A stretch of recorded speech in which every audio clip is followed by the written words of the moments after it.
కాబోయే కొత్త కేంద్ర మంత్రులకు దిశానిర్దేశం చేశారు ప్రధాని నరేంద్ర మోదీ. హంగు ఆర్భాటాలకు వెళ్లవద్దని, ఎప్పుడూ ప్రజలతోనే మమేకమై వారికి అందుబాటులో ఉండాలని ప్రధాని సూచించారు.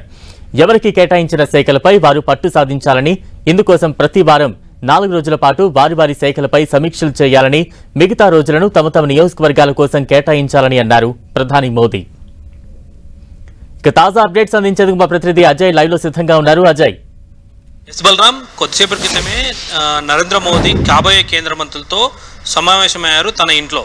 వారందరికీ తేనీటి విందు ఇస్తూ వారి ఒక దిశానిర్దేశాన్ని కూడా కాబోయే మంత్రులకు ఆయన చేయడం జరిగింది. ప్రధానంగా ఏ విధంగా వ్యవహరించాలి, ఎలా ఉండాలి, ప్రజల మధ్యకు వెళ్తున్నప్పుడు ఎలా ఉండాలి అనే అంశాలపైన దిశానిర్దేశం చేయడం జరిగింది. కేంద్ర ప్రభుత్వం తీసుకొస్తున్నటువంటి అంశాలను, కేంద్రంలో ఉన్నటువంటి తమ శాఖలను ఏ విధంగా బ్యాలెన్స్ చేసుకోవాలనే అంశాలపైన దిశానిర్దేశం చేసినటువంటి పరిస్థితి కనబడుతుంది. ముఖ్యంగా కేంద్ర మంత్రి పదవి వచ్చినంత మాత్రాన హంగు హార్బాటాలకు కాదు, నిత్యం ప్రజలకు అందుబాటులో ఉంటూ వారికి కావాల్సినటువంటి సేవలు చేస్తూ ఉండాలి. అదేవిధంగా మీకు కేటాయించిన శాఖలపైన పూర్తి స్థాయిలో పట్టు సాధించాలి. వాటిలో మనం నిష్ణాతులైనప్పుడు మాత్రమే అధికారులకు దిశానిర్దేశం చేయడానికి కొంత అవకాశం ఉంటుంది. వారు చెప్పినవి వింటూనే మనం ఏదైతే అనుకున్న లక్ష్యాలను సాధించేందుకు కావాల్సినటువంటి దిశానిర్దేశాన్ని అధికారులకు చేయాలంటే ఆ శాఖలపైన మనం పూర్తిస్థాయి పట్టు సాధించాల్సిన అవసరం ఉంటుంది. అయితే ఇందుకోసం శాఖలపైన వరుసగా సమీక్షలు చేయాలి. ప్రతి వారంలో 4 రోజుల పాటు తమకు కేటాయించిన శాఖలపైన సమీక్ష సమావేశాలు నిర్వహిస్తూ ఆ శాఖలపైన పట్టు సాధించేందుకు ప్రయత్నం చేయాలి. అదేవిధంగా నియోజకవర్గాన్ని కూడా బ్యాలెన్స్ చేసుకోవాల్సిన అవసరం ఉంటుంది. మనను గెలిపించిన వాళ్ళు అక్కడ ఉన్నటువంటి ప్రజలే కాబట్టి 3 రోజుల పాటు నియోజకవర్గానికి కేటాయించండి. అదేవిధంగా 4 రోజుల పాటు తమకు కేటాయించినటువంటి శాఖలపైన పట్టు సాధించేందుకు వరుసగా సమీక్ష సమావేశాలు చేస్తూ అధికారుల నుండి సమాచారాలు రాబట్టుకుంటూనే వాళ్లకు మనం ఏదైతే అనుకున్న లక్ష్యాలు ఉంటాయో వాటిని సాధించే దిశగా అధికారులకు దిశానిర్దేశం చేయాల్సిన బాధ్యత మీపై ఉంటుందంటూ కూడా కొంత దిశానిర్దేశం అయితే చేసినటువంటి పరిస్థితి. దీన్ని బట్టి మనం అర్థం చేసుకోవచ్చు, ఎవరైతే కేంద్ర మంత్రులుగా ప్రమాణ స్వీకారం చేయబోతున్నారో వాళ్ళు కేంద్ర మంత్రులు కాగానే హంగు హార్బాటాలకు వెళ్లకుండా ఎప్పుడైతే ఎలాగైతే ఇన్ని రోజులు డౌన్ టు ఎర్త్ ఉండి ప్రజల మధ్య ప్రజల మనసులు గెలుచుకొని ఓట్ల ద్వారా గెలిచి వచ్చారో అదే తరహాలో ఉండాలంటూ కూడా ఆయన దిశానిర్దేశం చేసినటువంటి పరిస్థితి మనకు కనబడుతుందని చెప్పుకోవచ్చు. బలరాం, అదే అంటే ఈ సమావేశం ఎంతసేపు సాగింది? దాదాపు 45 నిమిషాల నుండి 1 అవర్ పాటు ఈ సమావేశం సాగిందని చెప్పుకోవచ్చు. ఆ సమావేశంలో ఎవరైతే కేంద్ర మంత్రులుగా ప్రమాణ స్వీకారం చేయబోతున్నారో వారు మాత్రమే పాల్గొనడం జరిగింది. ఆ పాల్గొన్న వాళ్ళందరికీ కూడా నరేంద్ర మోదీ తమ భవిష్యత్తులో చేపట్టబోయేటువంటి కార్యక్రమాలు, అందులో కేంద్ర మంత్రులుగా తమ పాత్ర ఏ విధంగా ఉండబోతుంది, వాళ్ళు తీసుకునే నిర్ణయాలు ప్రజల జీవితాలపైన ప్రజలపైన ఎలాంటి ప్రభావాలు చూపబోతున్నాయి, ఈ నేపథ్యంలో వాళ్ళు ఏ విధంగా వ్యవహరించాలి, తమ శాఖల పట్ల పట్టు సాధించాల్సిన అవసరం ఏ మేరకు ఉంది, అదేవిధంగా నియోజకవర్గాలను కూడా బ్యాలెన్స్ చేసుకోవాల్సిన బాధ్యత ఏ విధంగా ఉంది, అదేవిధంగా ప్రజల్లోకి వెళ్తున్నటువంటి తరుణంలో ఎలా వ్యవహరించాలి అంటే హంగు హార్బాటాలు పోకుండా గతంలో అయితే ఎలాంటి జీవనం అయితే గడిపామో అదే తరహాలో కొనసాగించాలి. అప్పుడే మనం ప్రజల మన్నలను మరొకసారి కూడా గెలుచుకోగలుగుతాం అనే ఒక దిశానిర్దేశాన్ని అయితే ఆయన కాబోయే సహచర కేంద్ర మంత్రులకు దిశానిర్దేశం చేసినటువంటి పరిస్థితి కనబడుతుంది. ఈరోజు సాయంత్రం 7:15 మూడోసారి నరేంద్ర మోదీ ప్రమాణ స్వీకారం చేయబోతున్నారు. ఈ నేపథ్యంలో వాళ్ళందరికీ తేనీటి విందు ఇచ్చి వారికి ఒక దిశానిర్దేశాన్ని అయితే చేసినటువంటి పరిస్థితి కనబడుతుంది.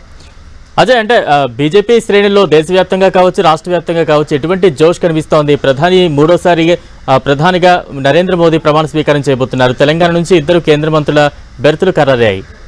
ఖచ్చితంగా ఒక నూతన ఉత్తేజం అయితే ఇటు బీజేపీ శ్రేణుల్లో కనబడుతుంది. దేశవ్యాప్తంగా కూడా అదే తరహా ఉంది. ముఖ్యంగా తెలంగాణలో కూడా అదే తరహా ఉన్నటువంటి ఉత్సాహం అయితే కనబడుతుంది. ఎందుకంటే బండి సంజయ్కి కేంద్రంలో క్యాబినెట్లో అవకాశం కల్పించడం జరిగింది. గతంలో కిషన్ రెడ్డి ఆల్రెడీ కేంద్ర మంత్రిగా ఉన్నాడు. ఈసారి బండి సంజయ్ కూడా అవకాశాన్ని ఇచ్చినటువంటి పరిస్థితి కనబడుతుంది.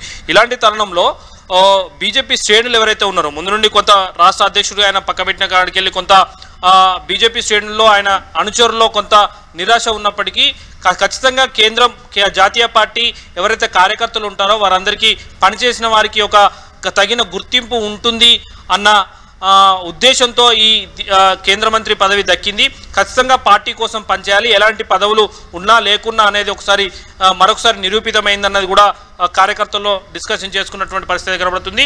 వెతుపల్లాలు అంటే పార్టీ ఎవరిని ఎక్కడ ఉపయోగించుకోవాలి, ఏ సమయంలో వారి సేవలు ఎలా వాడుకోవాలన్నది పార్టీకి పూర్తి స్థాయిలో పట్టుంటుంది. కాబట్టి ఆ రోజు అధ్యక్షుడిగా ఆయనను పక్కన పెట్టారు. ఆ తర్వాత జాతీయ ప్రధాన కార్యదర్శిగా ప్రమోషన్ ఇచ్చారు. ఈరోజు మళ్ళీ కేంద్ర మంత్రిగా ఆయనకు బాధ్యతలు అప్పగించారు. దీనికి కారణం ఆయన రాష్ట్ర అధ్యక్షుడిగా పనిచేసినప్పుడు ప్రజా సంగ్రామ యాత్ర ద్వారా ప్రజల్లోకి తీసుకెళ్లడం ఏదైతే ఉందో అది ఖచ్చితంగా పార్టీ బలోపేతానికి ఉపయోగపడింది. దానికి తగిన గుర్తింపు వచ్చిందని ఒక భావనలో ఉన్నాడు. అదేవిధంగా నెహ్రూ తర్వాత మూడోసారి ప్రధానిగా ప్రమాణ స్వీకారం చేస్తున్నటువంటి నరేంద్ర మోదీగా బీజేపీ శ్రేణులు అయితే గుర్తిస్తున్నటువంటి పరిస్థితి కనబడుతుంది.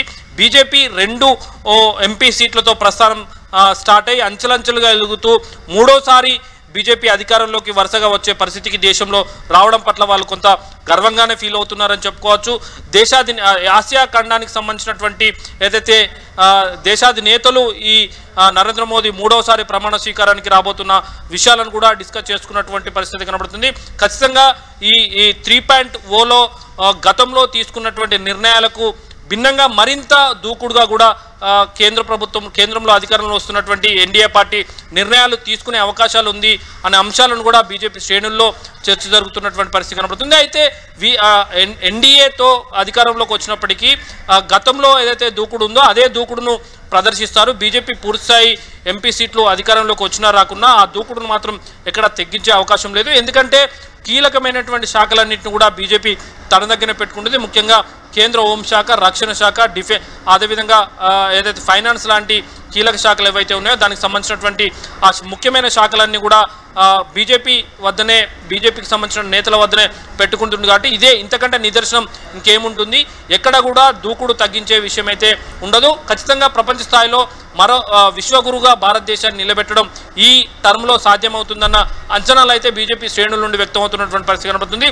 బీజేపీ కార్యాలయం వద్ద కొంత సంబరాలు కూడా స్టార్ట్ అయినటువంటి పరిస్థితి కనబడుతుంది. Balaram. Right, thank you Ajay.